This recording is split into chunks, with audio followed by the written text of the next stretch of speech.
Welcome inside episode 615 of the Locked On Senators podcast. I'm Ross Levitan on the outskirts of enemy territory in Winnipeg, Manitoba, alongside Brandon Piller up in the Blue Mountains, and we have a Senators dad coming up on today's show. Dwayne Norris joins the show, and he tells us all about raising a family while playing hockey over in Germany. And Ross, not a big deal, but he scored a gold medal winning goal in the World Juniors. World Juniors, you say? Well, this year's edition of the tournament is ongoing, and Senators prospects, as we'd expect, are front and center. We'll tell you who did what and more. This is the Locked On Senators podcast. It's your team every day. Locked On Senators, your daily podcast on the Ottawa Senators. Part of the Locked On Podcast Network. Your team every day.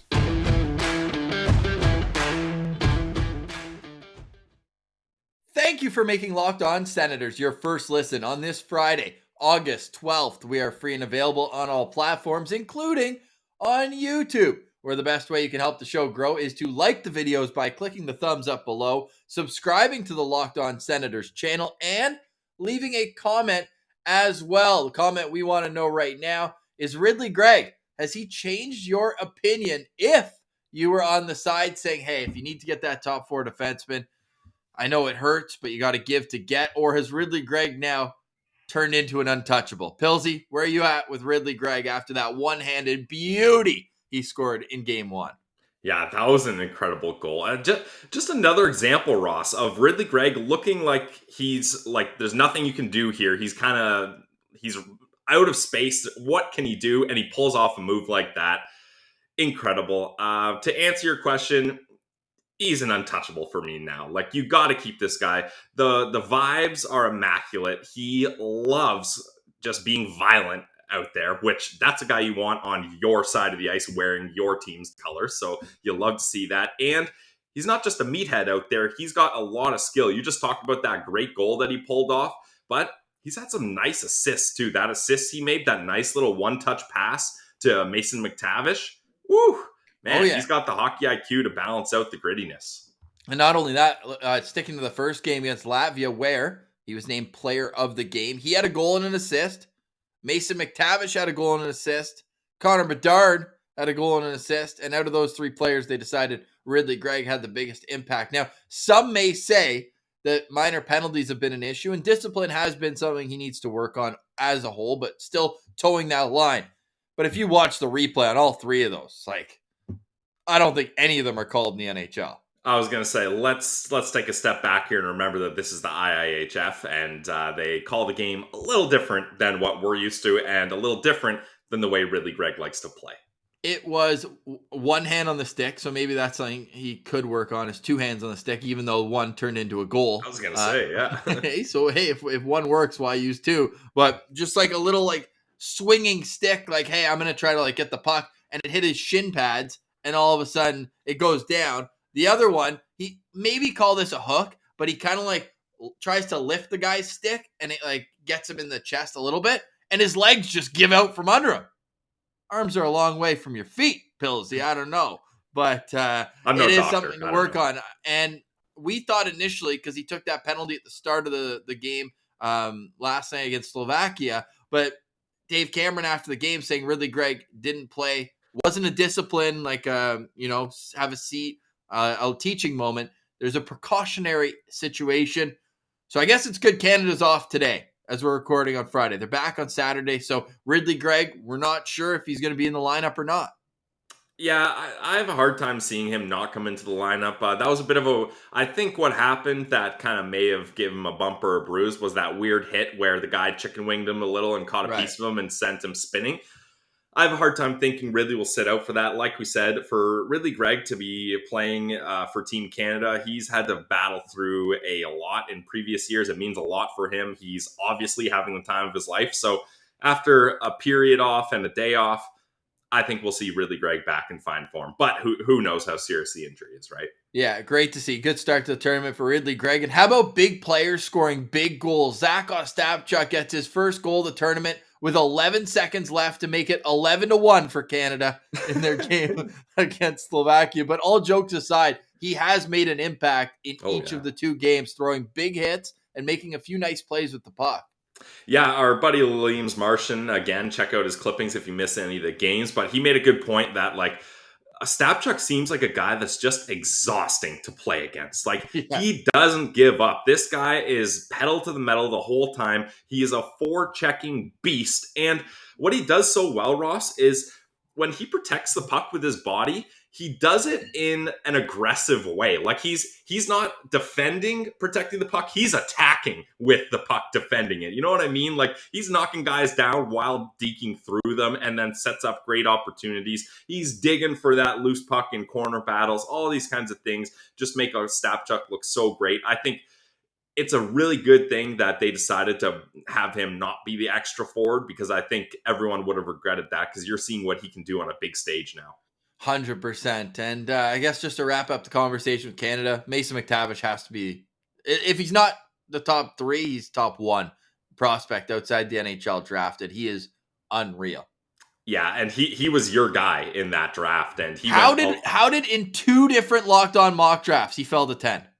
Yeah, and we snagged him both times. Yeah, it was pretty crazy now looking back at it. And I know the Ducks aren't quite bottom feeders, but they're still rebuilding teams. Imagine if they have an opportunity to combine Bedard and McTavish together so like they're good playing together. now. Oh my They're God. so good together. And the under 18s as well. They last year, they are unreal together. Mason McTavish. And I said after that draft where Ottawa selected 10th, I was like, thank God McTavish didn't go like 7, 8, or 9. 3rd overall, well earned. That kid is an absolute stud. Touching in on the other Sens prospects, though, but we got to give a good Ottawa Valley boy like Mason McTavish his love on this show. But Finland, they win in a shootout. Oh, Leevi Merilainen winning in a shootout. Shocker. But everyone was on him. Craig Button was on him. Tony Ferrari on him on Twitter, right? These are 2 friends of the show, but at the same time, you look at what adversity can do to a goalie early on. Like, I love that he stayed in the game. I mean, 2 goals. He was probably 1 more away, and not even like an awful goal early. I know the 3rd goal wasn't that great either in the 3rd period, but after those 2 early ones, it was great to see him able to settle in and make saves. And then in the shootout, this guy's automatic. No chance on the goal.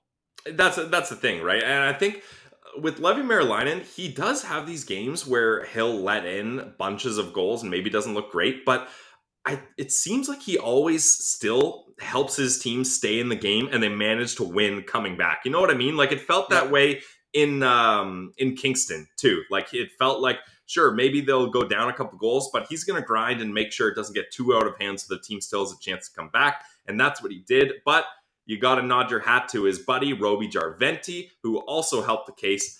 We saw Jarventie score goals like that in Belleville, Ross. He has that corner picked out. Before Lodin came, it was all Jarventie with that one-timer in his office there. And then, not to stop it there, Jarventie also gets a beautiful 5-hole goal in the shootout. So Sens prospects are shining bright in this tournament so far. Yeah, it's been a quiet tournament for Tyler Kleven, and Thomas Hamara still getting his feet under him. He's got the longest rope left of any of these guys, as the youngest of all Sens He showed prospects. off some nice hands, though. Like, it didn't result in an assist or anything crazy, but he showed off some nice hands and some wheels when he's given some time and space. So good transition game from Hamara, I think. 100%. So coming up this weekend, tomorrow, Canada and Czechia play. So it will be Hamara against definitely Ostapchuk, and hopefully Ridley Greig is back in the lineup. The United States' next test will be against Austria. Okay, before we get to the interview with Dwayne Norris, really excited to bring you guys this interview, something a little bit different. Want to just give you a scheduling update. So next week, we are going to begin our organizational value rankings. We have broken up all 64 players in the Sens organization into 8 tiers. We're going to do 1 tier per day every Tuesday and Thursday for the next 4 weeks. So you'll still get your normal Locked On Senators podcast Monday, Wednesday, and Friday. And then on Tuesday and Thursday, I'll get a bonus YouTube exclusive organizational value rankings. Pills. These are always fun. Hey, the 3rd edition of the organizational value rankings. So it's nice to see the trajectory, the movement, get the charts out, get the trackers out for this one. Yeah, definitely. Ross loves his charts, his trackers. So this is definitely an exercise he enjoys. Although I enjoy it as well. It's a lot of revisiting players and being like, where do they really stand? What group do they belong in? Who are the guys they're competing with jobs? Like, who kind of fits in together in these tiers? So definitely we're excited to bring that to you. And yeah, it'll be nice to have something for you guys to digest each and every day because, as we say, your team every day. And then September 13th, it's a Tuesday. That is when we go back to full-time Your Team Every Day for the Locked On Senators podcast. And it's brought to you by our good friends like BetOnline. BetOnline has you covered with more props, odds, and lines than ever before. It's not their fault that I mushed the Winnipeg Blue Bombers yesterday. It's really not. But good thing I don't have the equivalent of Pillsbury's parlay of the day, so I'm not getting a lot of mean messages on social media. But if you want nice messages on social media, you'll listen to our friends at betonline.net for all your sports scores, podcasts, news throughout the season.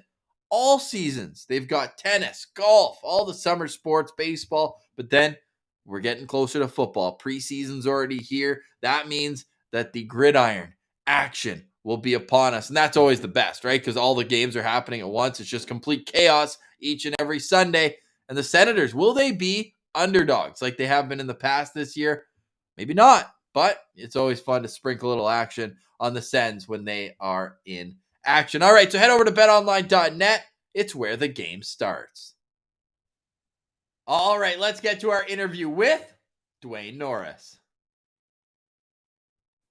All right, we now welcome a very, very special guest, the native of St. John's, Newfoundland. His hockey journey took him off the rock and all around the world. He played 20 NHL games between the Quebec Nordiques and Anaheim Mighty Ducks before heading overseas, where he won 2 DEL championships during 11 successful seasons in Germany, 20th in league scoring all time. Not bad. He also won an Olympic silver medal for Canada and scored the gold medal clinching goal in the 1990 World Junior Hockey Championships. Now he's watching as his son Josh tries to compile hardware of his own with the Ottawa Senators. Dwayne Norris, welcome to Locked On Senators. How are you doing today? Doing good, boys. Thanks for having me. Appreciate it. Thanks for coming on. This is a little bit different than what we've done in the past, but we're really excited because you have a hockey journey of your own. And I mentioned the World Junior success, so good timing with the tournament going on right now. First question, though, were you a little disappointed that Josh didn't represent Canada? I knew he grew up in the States, but you, of course, have a history with red and white. Yeah, I mean, obviously, the boys only know what they know, right? So while I was playing and in the off season in Europe, I used to come back to the U.S. because I played college at Michigan State. So we kind of made our home base at that time more in the U.S. than in Canada, even though all my family is on the East Coast. And, wasn't quite sure where we're going to settle down, but those gap years for the 12 seasons or 15 years I was in Germany, landed in the U.S. So really didn't know any different. They were kind of born in the U.S., obviously connected to Canada, still celebrated Canada's, hockey, hockey rivalries and playoffs and all that. But in the end, we're in the red, white, and blue. Yeah, and that's fair. Like you said, if you're born and raised in the States, you feel like they got to stay true to that. But let's stick to the good Canadian moments, and one that Ross mentioned where you scored the game-winning goal in 1990 to give Canada the gold medal over the Czech Republic.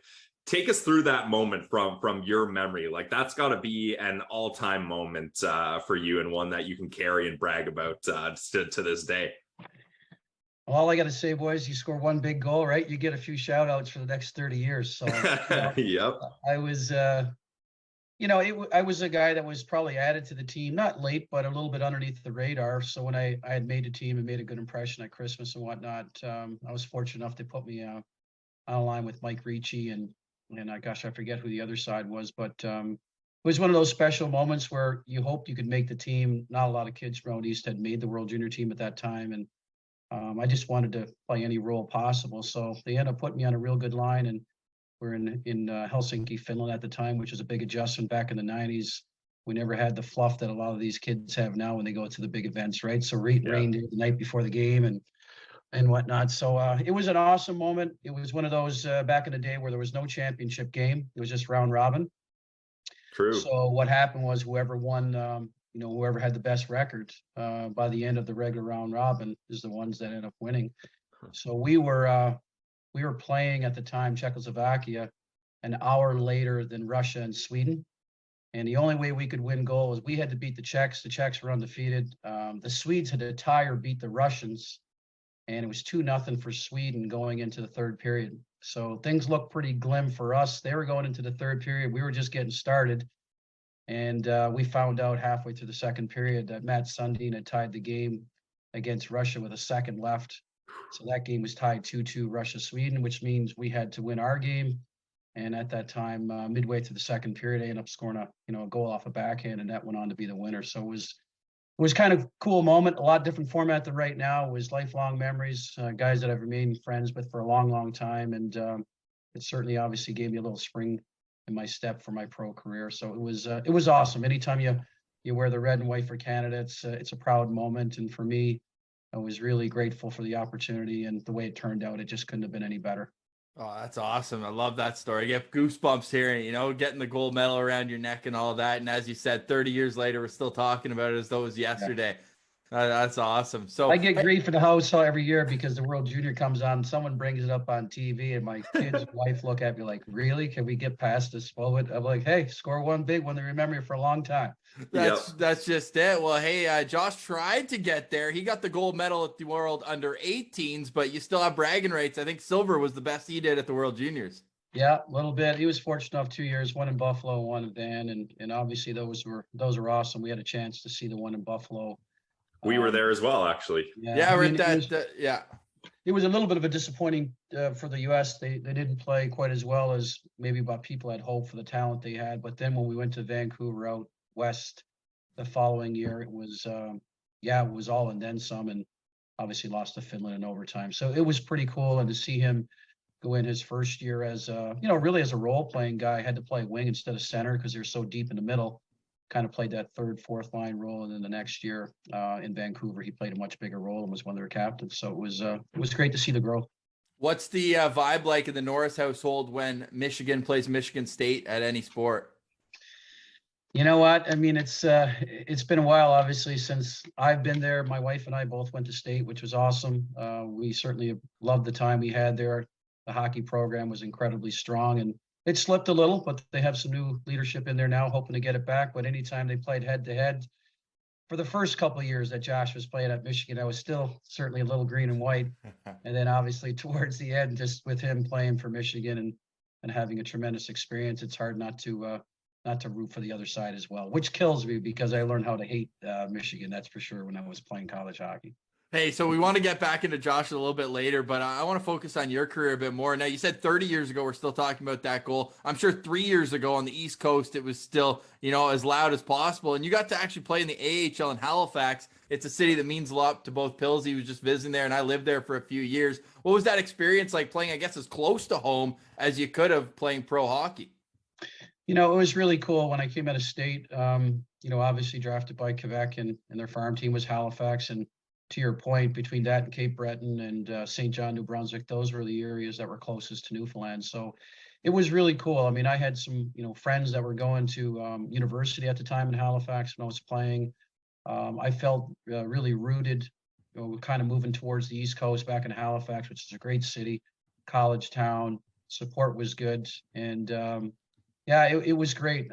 You wish you had those years back, but at the same time, they were all part of growth and development, and I certainly appreciated time in Halifax, the opportunity I had, and had some awesome teammates too. Some of my best teammates I've ever played with. Yeah, and then from there, you went on to the Quebec Nordiques. And speaking of awesome teammates, I'm really interested to hear about your time playing with legends like Joe Sakic, Peter Forsberg, those guys in their early years. I could just picturing those guys wearing the Quebec Nordiques jersey for me is just so funny. I always picture them as Colorado Avalanche. I think some of our generation forgets that all started in Quebec. What was it like getting to skate with those guys so early in their career? Could you tell that they had something a little special even back then? Yeah, I mean, at the time, right, you're trying to prove your own self, so you're really focused on you. But when I was going in there, the Lindros trade had happened the year before, so they picked up a lot of players. I forget, Peter Forsberg. Forsberg, yeah. Forsberg is one of them, yeah. And I think there's a couple first rounders. I'm not sure if Adam Deadmarsh was in there. There was a bunch of money, like $15 million, which was a massive deal at the time. And obviously, it was awesome, but at the same time, it was a little disappointing because I came out of college my senior year and had a great year. And I signed with the Nordiques, but all of a sudden they went from being probably a pretty solid team to a cup contender. So that affects your depth and opportunity, right? So I remember getting into camp going, man, there's not a lot of room out here to be able to make a spot or earn a spot, I should say. But the talent there, guys like Joe Sakic and Peter Forsberg and Mike Ricci and Owen Nolan and Val Kaminsky. I mean, they're awesome players, but they're awesome dudes too. And they treated me with a lot of respect, and they didn't have to, and they certainly established themselves pretty quickly as a powerhouse. And that trade went on to allow them to probably win multiple Stanley Cups. And then in the later years, a couple years later, they picked up guys like Wendell Clark and who were unbelievable teammates and mentors. And even though I was there a short period of time, they certainly treated me not like a rookie and made me feel welcome. Not to mention you had that big 13 in the middle there, 6'5" Matt Sundin. That was pretty damn good too. So it was a stacked team. I remember some games maybe not playing as quite as much as you'd want. And you sit on the end of the bench going, man, there's a lot of players teams better than this one. I'd like to see who they are. So they obviously went on and won multiple cups. Honestly, yeah, those guys are just absolute legends. And you got to spend a couple of years in the NHL and some time in the AHL. What was the AHL like back in those days? I'm curious. You spent time in Cornwall with the Aces and then in Baltimore. How different was the AHL back then compared to now? Was it still kind of a developmental league back in the day, or what was that like? Well, back in the day, it was more of an old boy, new boy club.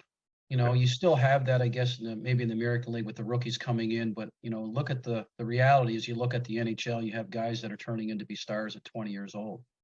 Back in those days, a lot of guys went to the AHL because they couldn't make the jump right from college to pro. And they spent multiple years down there. Sometimes guys would be 25, 26, 27 before they get their first opportunity.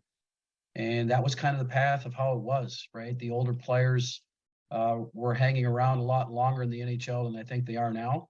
Yeah. And obviously in today's game, there's much more youth, and the stars of the game, the faces of the game are probably for the most part all under age 25, 26. And it certainly has changed a lot.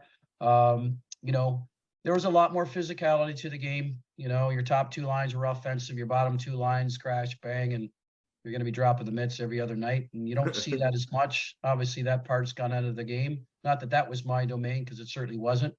But I remember a few scary nights in Cape Breton and Fredericton on the road with guys like Jerry Fleming and guys like that, Mark LaForge, who were heavyweights chasing you around on the road going, oh my God, this is what it's all about, pro hockey. Like, this is a little different than what I expected. Yeah, no kidding. And so from there, and I'm really excited to get into this part of your career. I have German heritage, so I'm really interested in German hockey, and Sens fans have really start to kind of learn about the DEL with Tim Stützle emerging with the team. So what can you tell us about the DEL? Like, what's something that most casual NHL fans wouldn't know about how that league operates and how hockey's played over in Germany? Well, what I would say, the Germans have done a really nice job of development of their own players, but they've opened up the borders enough to entice the foreigner to come in, if you will, or out-of-country player to really, make their players better. My first year when I went over, Jim Montgomery and I, Jimmy's coaching now in Boston, he was playing in the minors, I was playing in the minors, and we went together. There was only 2 imports. We went to Cologne, Germany. Andy Murray was the GM and coach, and so with only 2 imports at the time back in the mid-90s, most of the league was German. But then the following year, they opened it up to 18 or 20 foreigners. Wow. So literally the team that I was on, guys like Marty Murray, Jean-Yves Roy, Serge Bomesso, Corey Millen, these are guys that were all really good players in North America, maybe a little undersized and, wasn't able to crack the top 6, so they go to Europe. So I was really pleasantly surprised how good the depth and the quality of the league was. And there's a lot of players that are over there that people in North America kind of forgot about because they haven't been seen in a while. Yeah. And then when you see some of these teams play, you're like, man, some of these guys can really go. And they're players that you kind of forgot about. But it's a deep league. The Germans have done a nice job of developing, and it's a great opportunity for kids. Maybe if it doesn't work out in North America, there's some really, really good spots I remember my first year in Cologne, we had a brand new rink that held 18,000. We averaged just over 14. Wow. And it was exciting. It was loud. It was obnoxious. And I And they certainly do the loved it. chants kind of like soccer there as well, right? Like they got the Yeah. songs going and they're Yeah. crazy, eh? And my kids are right in the middle of it, right? So once they got to the age of going to the games and watching and enjoying it, right? They were right in the middle of the crowd, of course, with kind of my wife or friends or babysitters or whatever. And it was like being at a football game on wheels. So Yeah. from the exposure and the experience and all of that fun stuff, it really is incredible. And the league is good. Obviously, the best league's the NHL, but there's a lot of other leagues that have really good players in it, and you can make a good living at it too. Yeah, no doubt. And not only living in terms of setting yourself up, but your family. And that's where you were raising your three young sons, if I'm not mistaken. And what was that whole experience like, with the language barrier to an extent and everything else that goes on with raising a family overseas?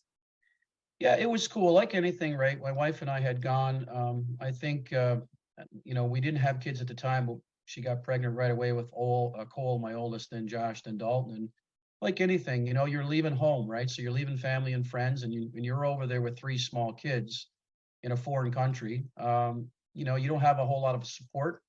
And, I was fortunate enough to play in Cologne for 7 years and then played in Frankfurt for 5 and managed for 3. But it was a big adjustment at the start. I mean, just little things like getting around the grocery store and language and all that fun stuff, right? But they adapted really quickly. All the boys spoke the language. Once they're at that age where they're old enough to go into school, we put them in bilingual Montessori. So majority of the school time was German, probably 80% of the kids. So they spoke German just like any other German kid on the playground, at the rink, because a lot of those kids didn't speak English. I had the luxury, though, of both organizations, the Cologne Sharks and Frankfurt Lions, that they had North American management. Yep. And pretty much the whole team was almost Canadian. So I had a little bit of an out. My language, the German language for me, I didn't do a great job of adapting right away just because I didn't have to.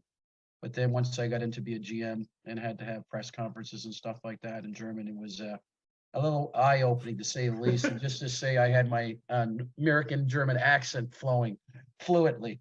So the boys used to laugh at me at that. But it was a tremendous experience. It allowed the boys to integrate in another, obviously another culture, language, hockey, lifestyle, and they loved it. I mean, we've sat around the table many a time the last 2, 3, 4 years to say, hey, why don't we go back and revisit things? I mean, that was home for them, and that was impactful, and a lot of great memories, that's for sure.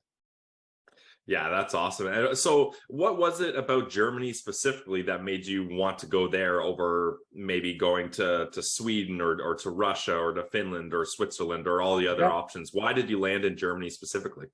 Yeah, good point. I mean, the KHL at the time really wasn't in existence. So, I had offers in multiple countries, and actually had verbally committed to go to Switzerland first in Zug, and then rethought that a little bit because, Switzerland, they put a lot of, not pressure isn't the right word because I was used to that, but they put a lot of emphasis and blame on the foreigner. And you only had a couple, and I'm thinking my first year to Europe, there's a big change for my wife and I, and Jimmy Montgomery, who was a really good player in the American League, was a center. I was a scoring winger. We kind of connected together. Both were engaged, in our mid-20s, and decided, hey, why don't we go as a package deal? Nice. I'm a finisher, you're a passer. Hopefully we get on the same line, have some success, and maybe we'll go that route. So I kind of switched gears from Switzerland, even though the money was a little bit better. I was trying to look at big picture quality of life for my wife and starting a family and international school if we go that route. So I don't regret it by any means. I stayed 15 years, but every country is just a little bit different style of hockey and lifestyle. And it was one that I felt kind of worked out for me. Not too many players go and be in Europe for 15 years and be on 2 teams. And I was fortunate enough to do that. And, obviously something I was proud of, but it brought stability for us. And I could lock the door and leave our stuff there at the end of the hockey season and just kind of pack up the things we needed for summer, and made the transition a lot easier. So how old would Josh have been when you guys moved back full time to the States? Well, I moved back in 2010 as a manager. So Josh is 23. That's 9 years ago. Josh is 23. So Josh would have been, somewhere around 10 when we moved back. The oldest, Cole, was 12. There's 2-year gap between the boys. So I think they're 12, 10, and 8 Okay. Might have been 11, 9, and 7, something like that. And it just got to a point where I was managing, and I loved it. I mean, I was fortunate enough to go right from playing to be the GM. And odd as that sounds, it doesn't really happen that often. I don't know No. if that was a compliment or not, but I just thought at that time it's for the boys. They were excited about hockey. I didn't know what North American hockey would bring to them, how talented they were going to be, or were they going to be above average. But it was time to give them the opportunity for hockey, and I felt like if I stayed much longer, the window might close a little bit on my oldest. So we decided to do that. I was excited to come back after 15 years. They all wanted to stay, my wife included. And Wow. I just thought that maybe that was the right move at that time and to get acclimated back to North America. Now, what was the youth hockey scene like in Germany? Like, so for your sons growing up as young kids in Germany, were they involved in good youth programs in Germany, or had that not really quite taken off yet? Yeah, it's funny you said that. The youth program in Germany, and I don't know what it is now. I know what it was when I left, was very average at best and then some. When you get into Sweden and Finland and Russia, their youth programs, I think, are much more depth. There's much more focus. There's a lot more players playing. I mean, Germany typically is known for its football, right? Soccer, I should say. And so the program was very average, but we made the best of it. Josh played up a couple of years, played with his oldest sons. The boys played on the same team. And then my youngest one was playing in that, Adam novice type of age group, which at that time, it's all about having fun, right? And being passionate for the game. But the youth program was very average. I did my best to try to help out with gaps when I was managing and playing, to not necessarily coach, but be a part of practices, because to be quite frank, it's not their specialty, right? But it's obviously come a long way. They've got some really good players, former NHL players, that are running and a part of the German Ice Hockey Federation. And they've obviously done a nice job with results in the Olympics and World Juniors. Absolutely. One of the most embarrassing moments on this show is when Josh was initially traded to Ottawa. We're like, oh yeah, he was selected by San Jose, and he grew up playing minor hockey in Oakland, so that makes sense. So way to go for us on that one. Obviously, it's in Michigan there, but Right. I see that. Did you coach your youngest then? Because I think it was a little later on. But what was Josh's trajectory like playing youth hockey? Because you saw the points were always there. At what point did you know that, man, this guy could be a high pick in the NHL draft?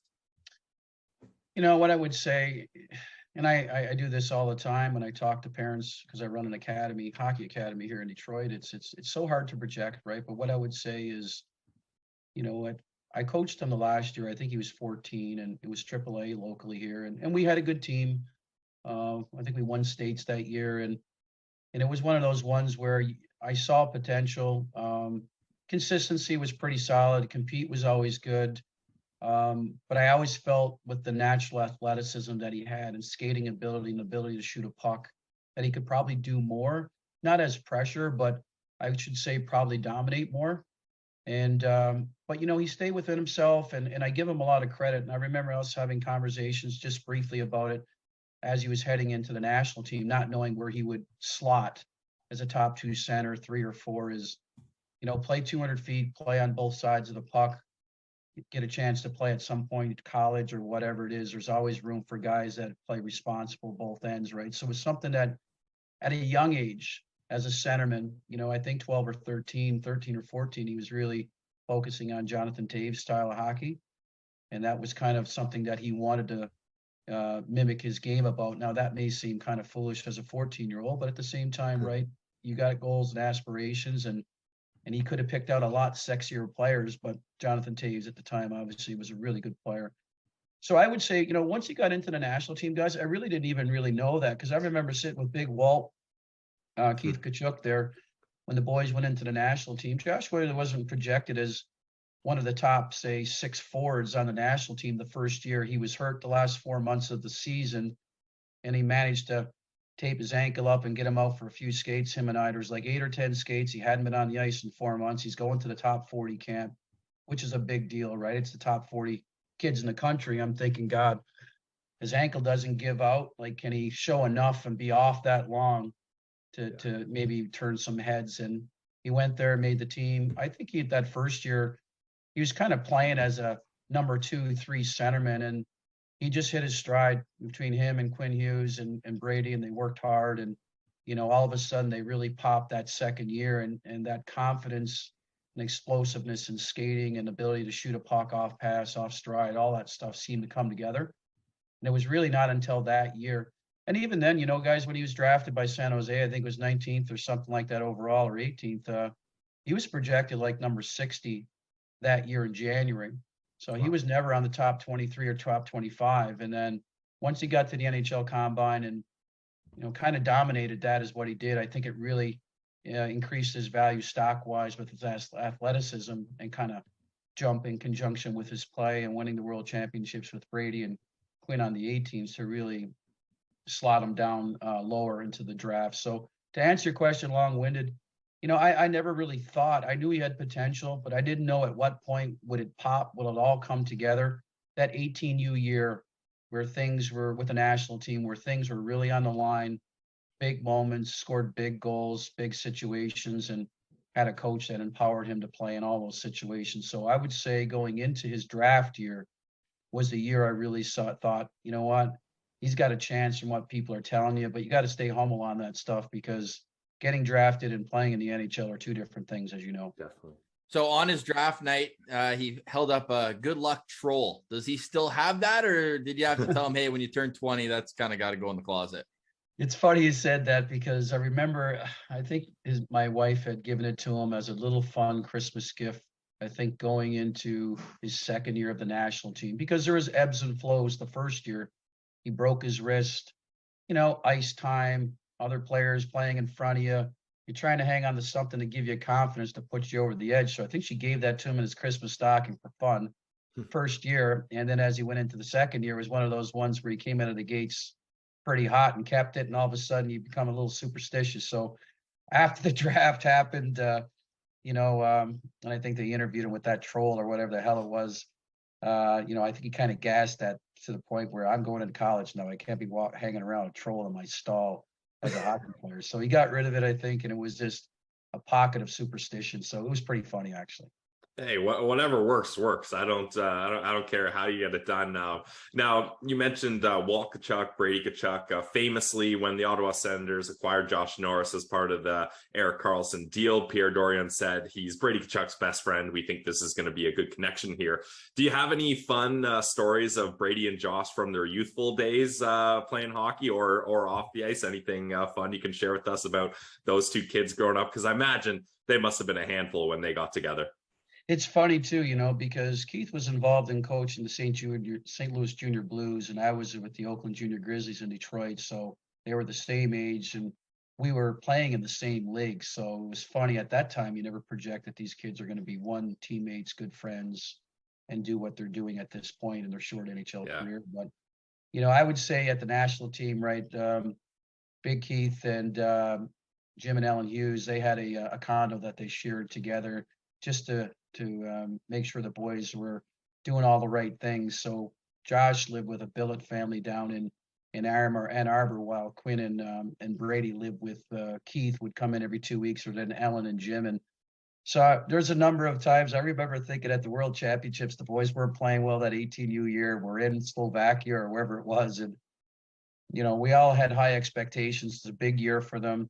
The draft is coming up. They're supposed to be the top players on the team, 3 or 4 of them, and the boys had a couple of nights where they didn't play well in the championship. So let's just say Big Walt leaned on the boys a little bit out of the parking lot to let them know that it's got to be much better. And they followed that up with some success real quickly, and they had a couple of big goals in the championship game. So as a whole, I would say, guys, they had fun with it. They had great mentorship with Jim and Ellen and Big Walt. They were a huge impact of Josh going through the development team. And then, of course, when he went into Michigan, you're around good coaches, good staff, and, hopefully you give yourself an opportunity to be on a platform to have a career. So nothing in particular, nothing crazy. They're pretty honest, hardworking kids that were very focused, and I respect them for that. And once they got together, and then obviously the trade happened, and, I remember when the trade happened at the time, there was a lot of people saying, hey, we don't need Brady's best friend. We need a good player, right? Which I understand, and at the end of the day, it's about making the Ottawa Senators better. And Josh was probably just kind of hitting his stride a little bit. And of course, played in Belleville, had a really good year, and has done well since then. So, it's just funny how things kind of work out, right? It's they've been together a long time and good friends and great people. And, Brady's heart and soul of that team, that's for sure. Yeah, our favorite thing to say about Josh is that everyone in the building knows the puck's coming to him on the power play, but nobody can do anything about it. It's pretty fun to see. I'm sure in your seat, you're just like, hey, tee him up, and he'll be able to put it in the back of the net. Well, they've got some dynamics, obviously, with their power play, and they've added DeBrincat now and Giroux, which obviously are, star players. And, that's the key to having a good power play. As you know, if you watch Tampa's, they can score off the bumper, they can score off Kucherov, they can score off Stamkos. And I think, I'm not saying that this team is going to be them because they have a ways to go to prove that, but they have a lot of dynamics in their power play. And at some point, smart players are going to find open players. And guys like Batherson and Stutzel and Shabbat and obviously Brady net front, it's made their power play, I think, not one dimensional. So what do I know? That's for the pro coaches to teach. Well, hey, you do know a thing or two about a thing or two, not only the career that we talked about, but you mentioned your academy there in Michigan, which is Total Package Hockey. Anyone in the Michigan area, definitely go check that out. So Dwayne, when you're watching Brady and Josh on the ice, is it pretty similar stylistically to how they played back at the program? It really is. That must be pretty cool. Like 5 years later at the highest level and still kind of having that youthful exuberance the way they played. It is, and like I say, I saw them pop the second year, and that program sets you up for that, right? So they work you to death that first year, not in a negative way, but they put you in a position for the grind and the lifting, and they're not so much worried about the wins and losses the first year because they know if you put in the time and the energy and you're super tired that first year, the payoff's going to be the next year, right? With size, strength, power, and confidence. Excuse me. So it's been really cool to see. I think that second year with the 18s when they won Worlds and they were on the same line, very similar to how they're playing right now. I mean, obviously Brady's a man out there. He's a moose. And, Josh has worked on his shot and ability to get open at times. And these are all things, obviously, finding your craft and knowing what your identity is. And it's a nice combo. Obviously, in the NHL, it's very difficult to score goals. Maybe sometimes Josh is on the receiving end of nice plays and passes, but at the same time, you got to have guys that can finish, right? So right now, anyway, that's the spot that he's slotting and having and finding success. But the part I do like is that he's scoring goals in different ways.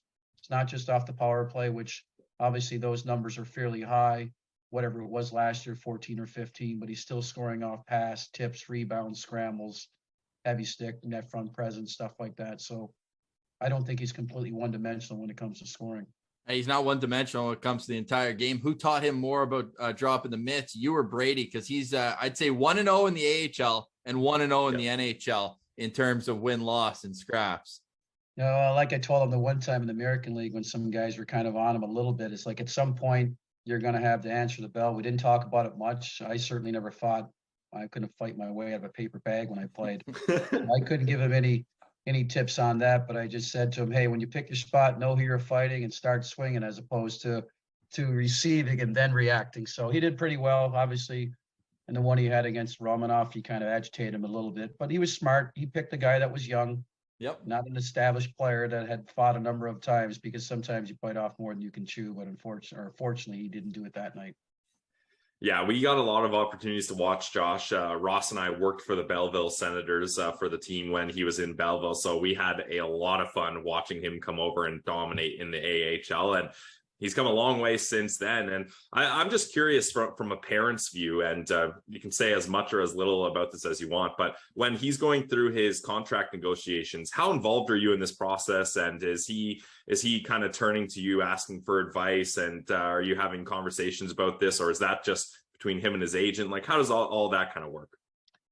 Like anything, right? It's our first go around, meaning outside of my own personal contract, and times have changed. And I'll be honest with you, I've got all three boys still playing. We talk hockey around the table at dinner at night in fun or in whatever, or news that's out there on players, but I don't try to coach them very often. When I say that, if they're struggling with something, maybe they'll say, hey, what do you think? And I'll give them the usual response, say, keep your head down, work hard, do the things right, things like that.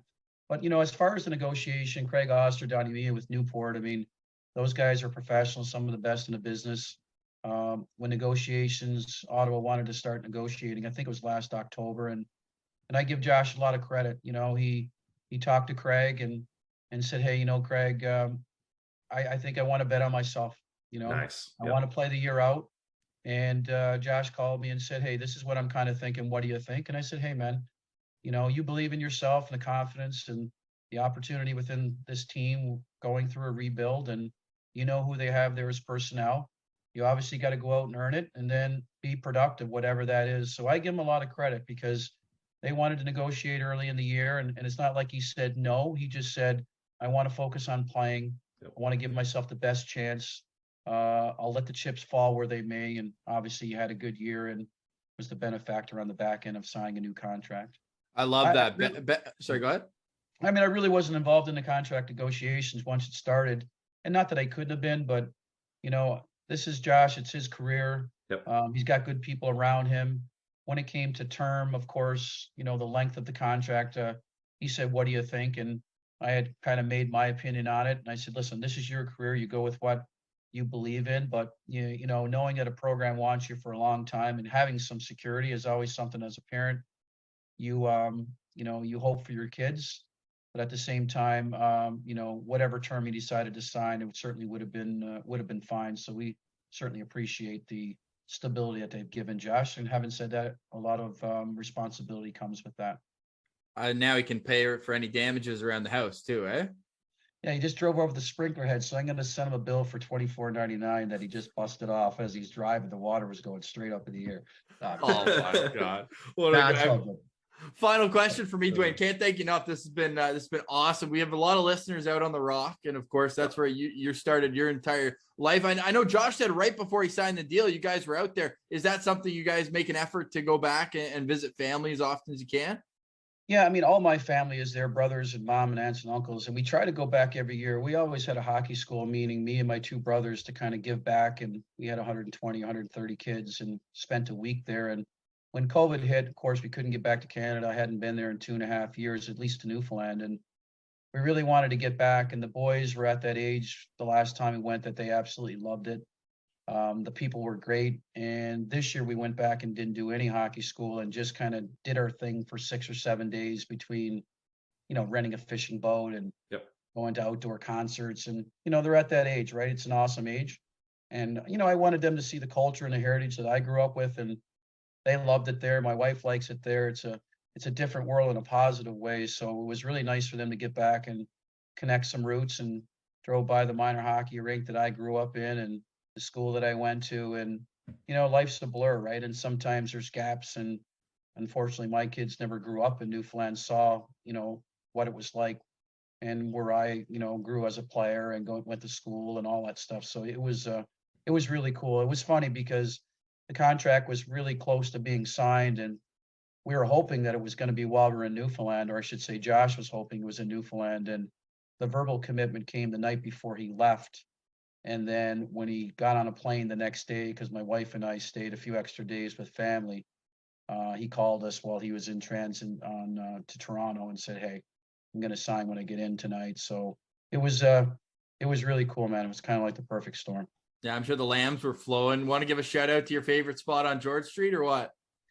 God, there's so many of them. I mean, O'Reilly's Pub is one of them. It's funny because, God, who's the guy? Commodore, I think it is, who's on Spit and Chiclet Saw. Funny guy. He was just in Newfoundland, I think, last week, and I saw something on Twitter that he was saying how he's having a ride on George Street. So, a pretty cool spot if for people that have never really experienced out east.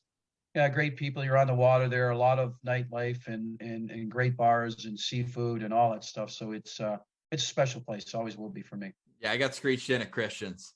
Good spot. Oh, that's where that's where the boys got screeched in 2 years ago.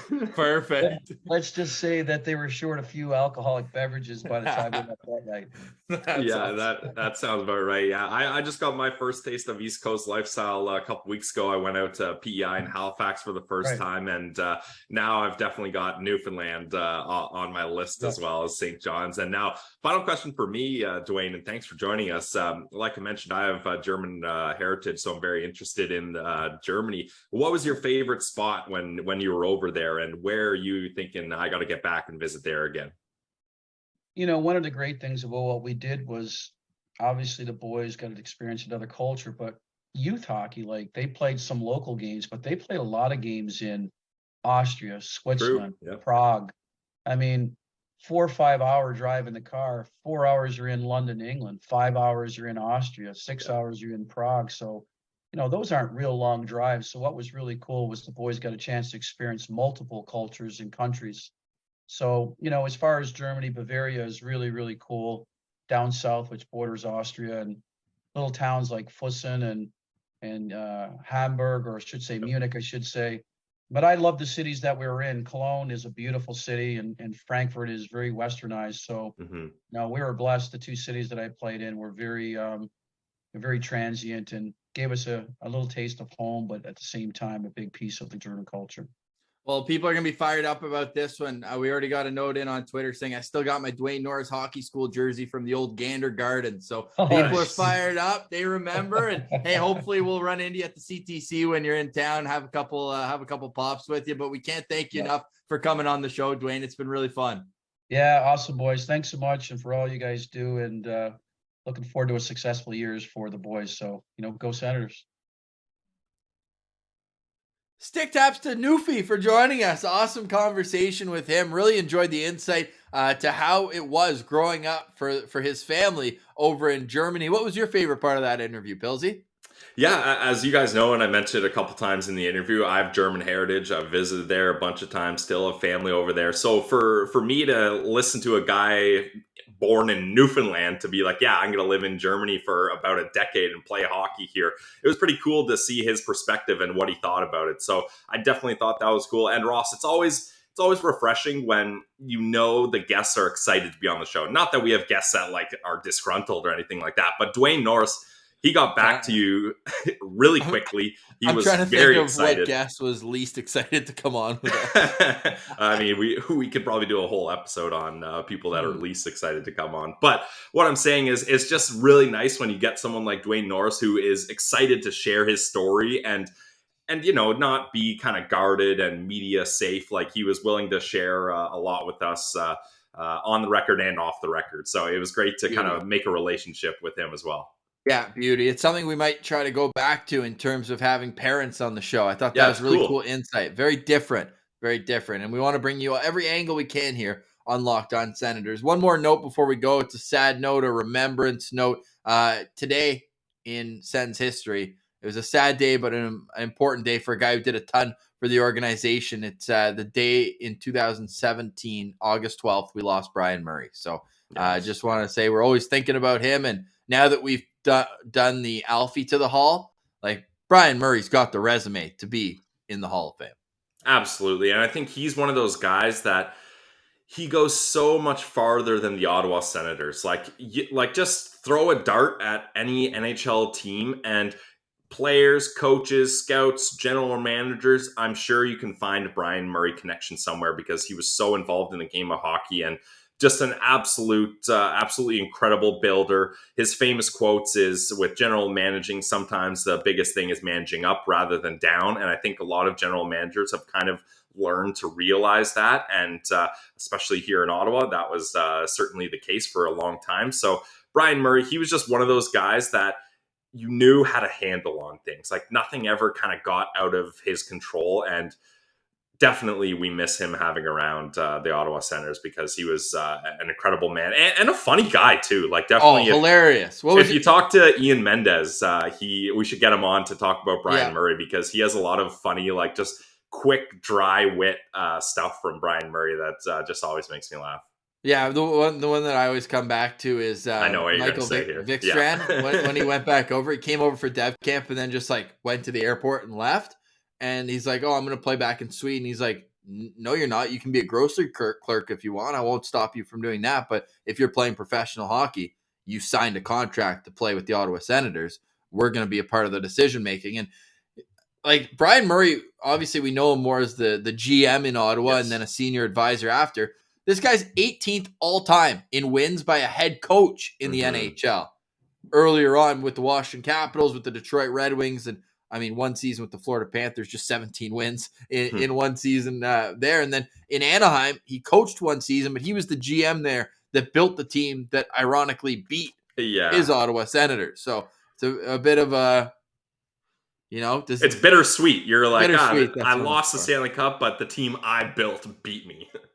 So rest in peace to Brian Murray. Of course, his influence goes deep, not only in Ottawa, but in Shawville as well, where his family is, as well known as they come. So our thoughts and prayers are with the Murray family. Of course, on any anniversary, brings back those raw feelings of emotion. So that's it for our show today and the weekend. We'll be back on Monday with Igor Sokolov. You want to tee up that interview real quick?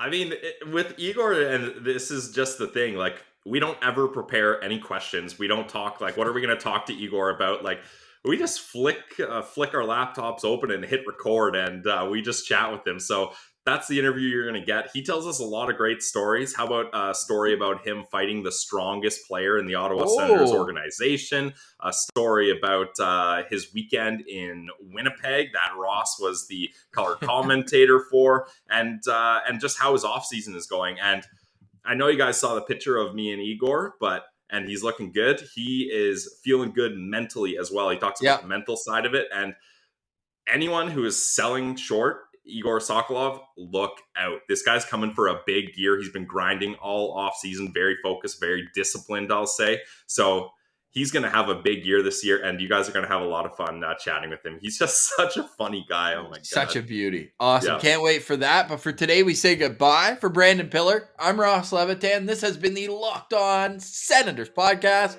your team every day.